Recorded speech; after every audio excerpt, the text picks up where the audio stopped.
All right. Hello everybody. We're here at Cattle Post and we're going to be talking about conservation issues and agriculture in general.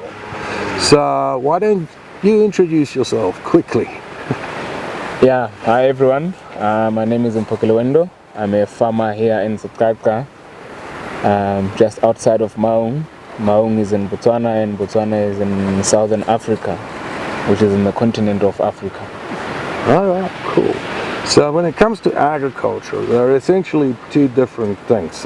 It's ranching, and so keeping of livestock, and plowing a field essentially.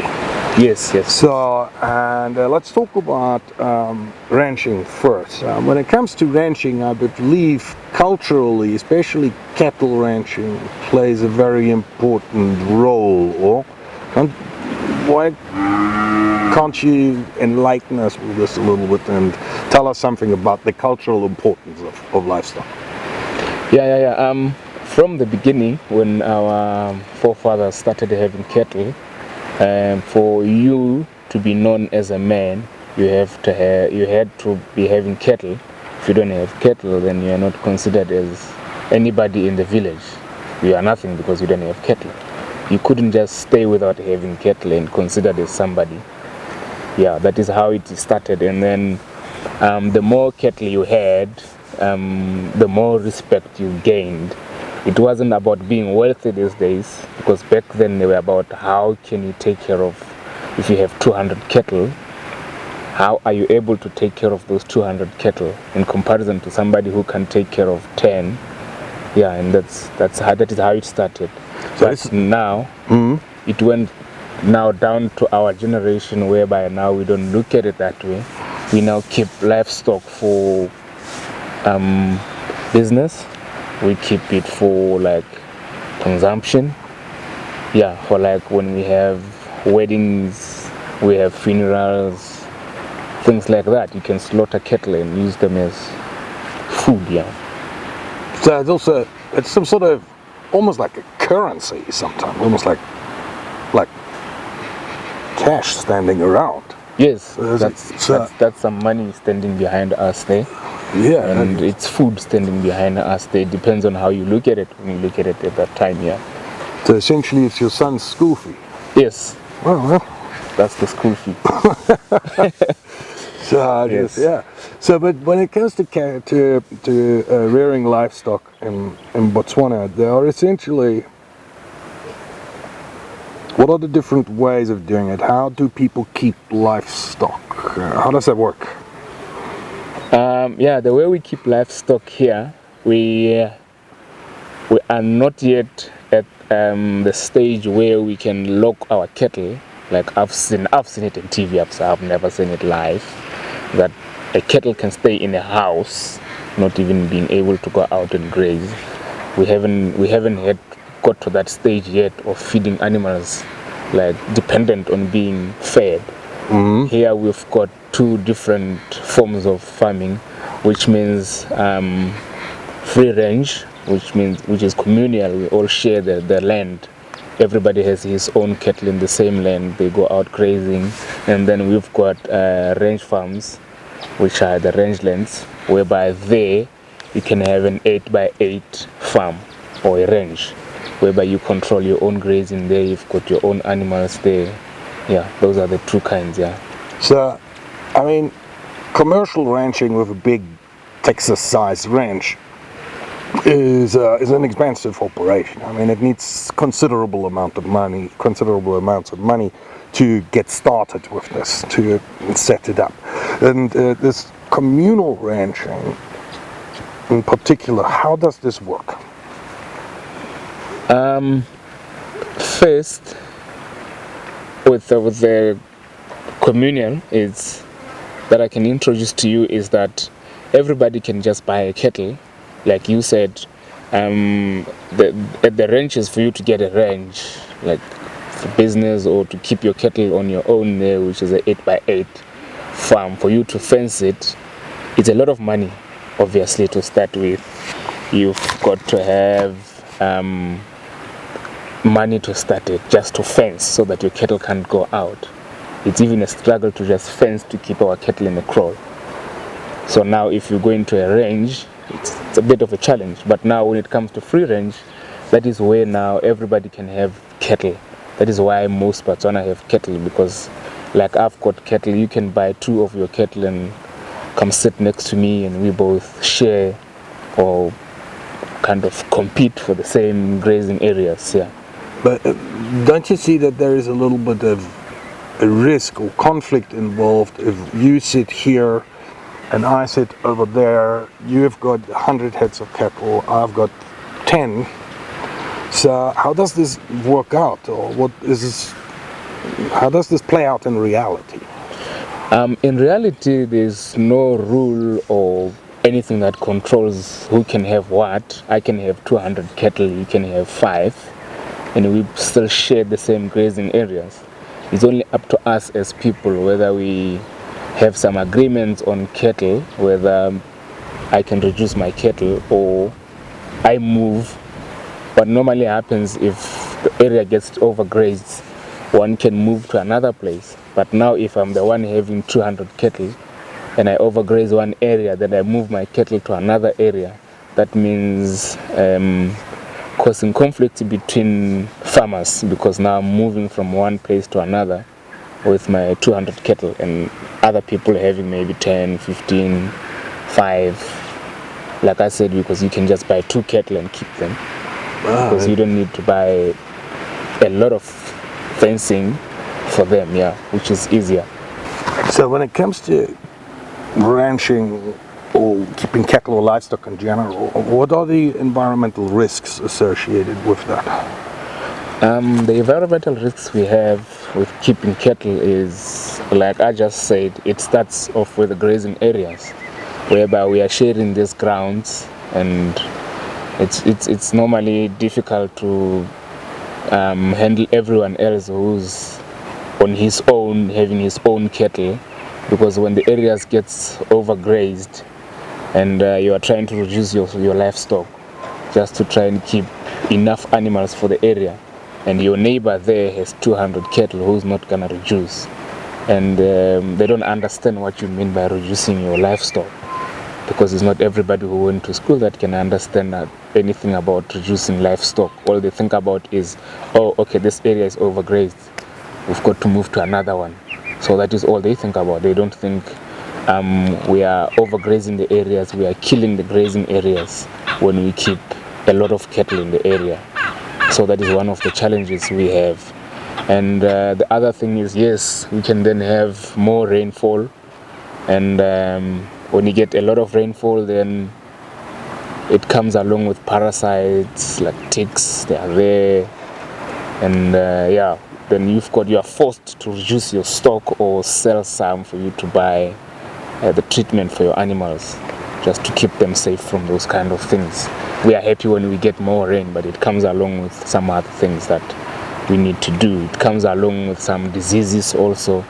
Cattle get sick, and you've got to be able to vaccinate your animals. And we've got diseases also in our areas like foot and mouth disease, which I know you've heard about. Yeah, that disease is also a problem. It's from the wildlife. It's mostly from the buffaloes to cattle. But buffaloes don't get affected by the disease. They just live with it. But when the disease infect cattle or livestock, they get sick, and it's also not safe for somebody to eat or consume an animal with the foot and mouth disease. So that is the other challenge we have in our area, because we are adjacent to the wildlife management areas. So in Botswana, so we essentially have 3 major land use designations. So it's either wildlife management areas, and I include national parks into this, and game reserves, and then it's commercial ranching or it's communal ranching. So how does one keep, or how is this practically done to keep the wildlife separated from the livestock? How does it play out in this particular region? In my region, which is the northwestern side of Botswana, the way we keep it is we've got the free range areas, and then from the free range we've got what we call the wildlife management area. There is a fence that separates the wild animals and the cattle, which we expect the animals in the actual beginning, the animals we expect them to be in the national park or in a game reserve, which is difficult to handle. They keep going out.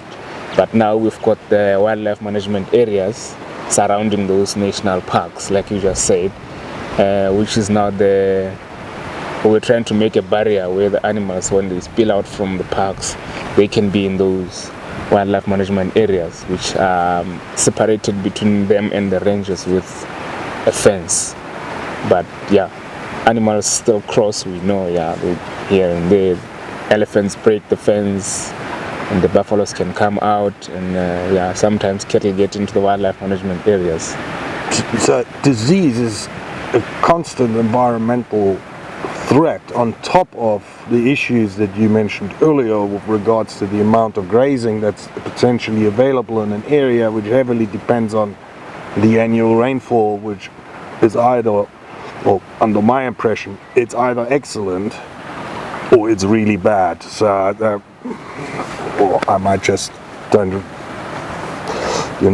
want to take these average years in, but it's either very good or it's very bad. And so when we talk about ranching, so where is your market? What needs to happen to turn that cow into cash? What needs to happen for you to sell your cattle, it's either I sell it to my neighbor or somebody getting married, because here in Botswana, in marriage we use cattle as our tradition. We cannot. That is why I earlier on said our forefathers used to have cattle for them to be classified as a man, and now when I want to sell my cattle, it's either I sell it to you as my friend or somebody I know or somebody who's getting married. You can then come and buy my cattle. But then the other thing is when you're selling it to butcheries or taking it to the supermarkets, which means now I've got to take it to the slaughterhouse, whereby it's a process now. Like me, especially for my side, I've got the river. On the other side, I'm on an island.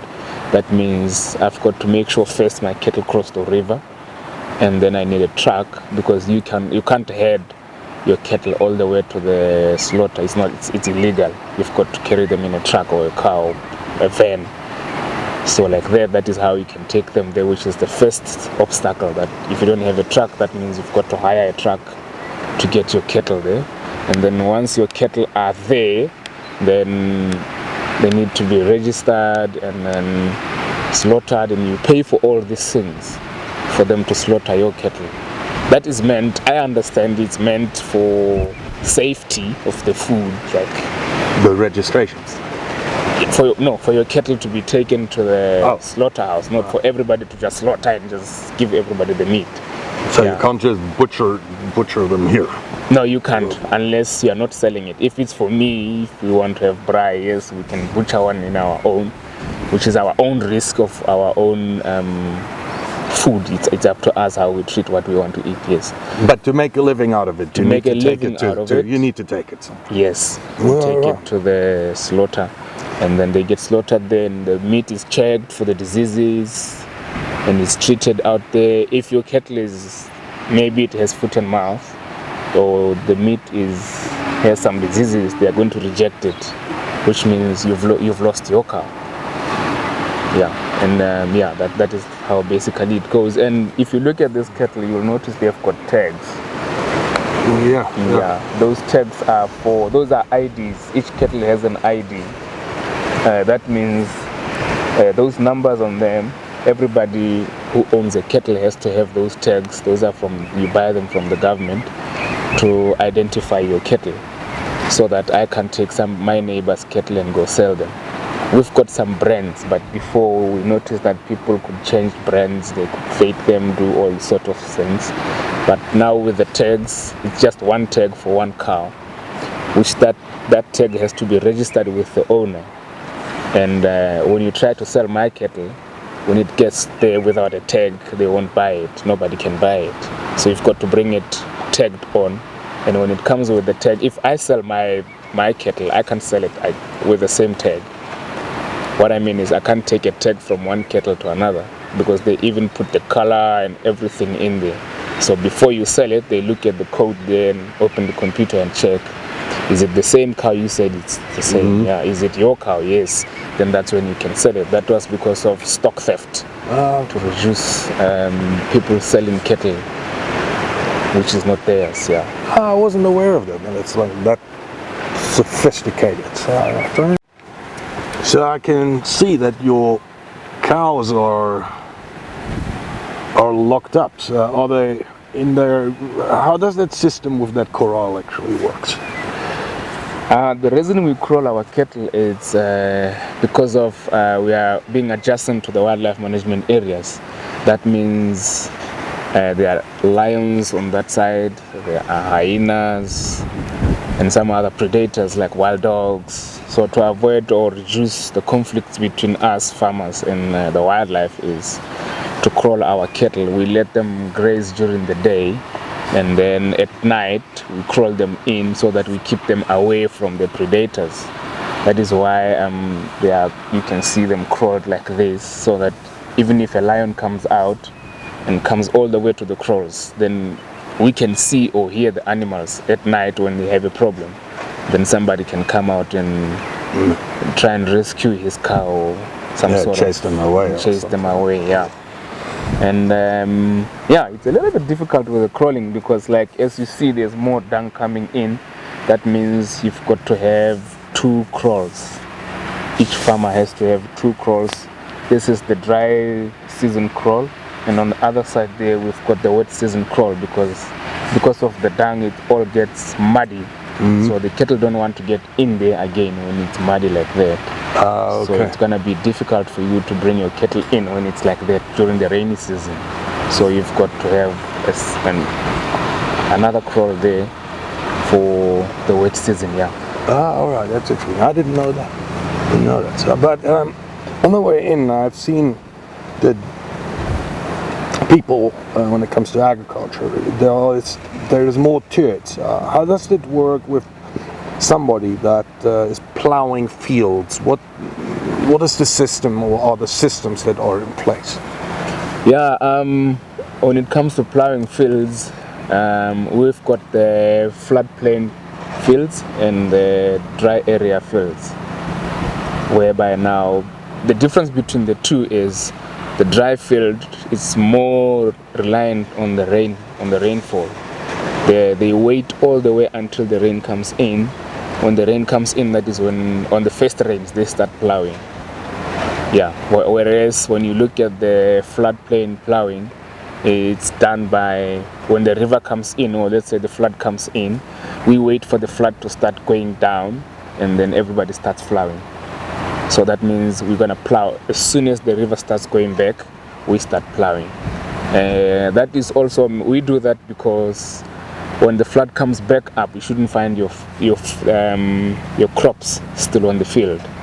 So you've got to plow as early as possible so that you can harvest before the flood comes in. And it also, because also you are relying on the flood water, so you don't want it to run dry before your crops can be out. Yeah. I see. So it's either, plowing a field is either dependent on the flood, which is a little bit different than the rainy season. The flooding is different than the rainy season. Yeah. So, which is characterized by a lot of uncertainties and unpredictability from one year to the next. So so what, other than that, what are other environmental risks that are associated with plowing a field? Yeah, there are risks everywhere, like we know. Yeah, but now with plowing a field is, like, for example, like you said, the floodplain one, you're relying on the flood. And like for example, 2019 there was no flood at all. That means if you were using the floodplain, that means that year you've got no water. So you are the same as somebody who was relying on rain, like the dry season plowing. So you can plow earlier, and if you wait for the rain and plow late, and the river comes in, that means you're not going to come out with anything, because the flood is going to get into your crops or into your area, into your field, and nothing comes out. That means you're not going to harvest anything. And that is one of the most challenges with the floodplain. And even in the dry one, the rain doesn't come. It's unpredictable. We know we need rain. If it doesn't come, then nothing grows.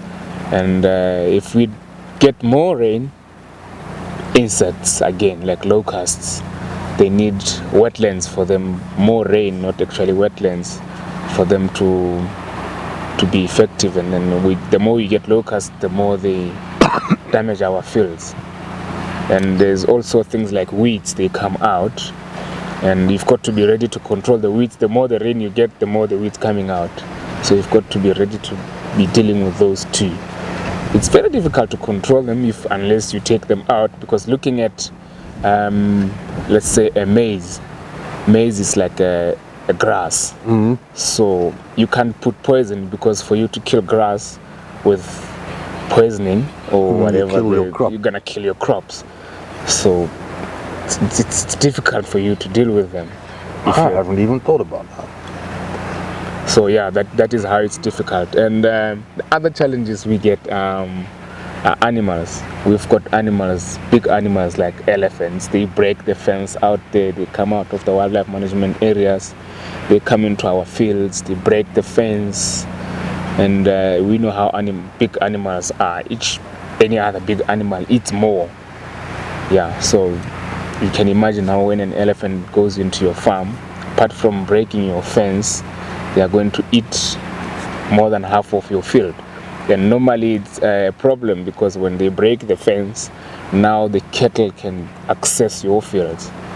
And then when the elephants are out, now the cattle are in, because there's nothing to stop the cattle from getting into your fields now. So that means even if the elephant eats 50% and stample the 20%, and then the cattle gets in, that means you're not going to come out with anything at the end of the day. Yeah, I haven't even thought about this cascading effects. Is there a compensation for these damages caused by animals mainly? I guess there is no compensation for low rainfall, but so I mean, what is done about this? Is there a measure to, it's like make it not as bad, or? Yeah, there is a compensation, yes, for animals like elephants. If an elephant gets into your farm, there's a compensation by the government now, which is new thing that came out. That was to try and reduce this conflict between farmers and actually the government, not the animals themselves, because the government is also trying to teach everyone to conserve the animals. But now if you try to conserve the animals and they're damaging our crops, that means we can't conserve them, because we need to eat, and we don't eat the elephants, we eat what we plow. So now there's a compensation for your fence. If they break your fence, you can pay 25% of the fencing material, and then the government pays like 75% just to help you bring back your fence. And even in the fields, they measure what damage the elephants have done. It's little compensation, yes, but it's just to try and help you that the elephants have damaged your crops, and we can give you this much. But it's still, if a herd of elephant walks into your field and you rely on that field for a living, I can see that being a little bit problematic. If one family loses an entire field where, I don't know, they grow spinach which they sell in town, and that's a substantial amount of income gone once that elephant walks through your field, or? Yes. When an elephant walks through and it takes out, like last year, nothing came out of my field, because a head of elephants came in, broke the fence on the other side, going towards the river. So they broke the fence in two ends, So they ate as much as they could, and then when they left, now there are 2 spaces, which is difficult to bring up the fence in just quick time like that. And then the cattle went in, and then everything was taken out, so I had nothing. But the compensation is also very little compared to what you had in the field. Yeah. So it's not that, it's actually not a compensation. It's like a support. Let's put it at best. Yeah. It's not actually. So yeah, no, that's very interesting. So yeah, Mr. Kilovendo, I would say thank you very much for your insight into how to run the farming business in Botswana. Right then. Thank you very much.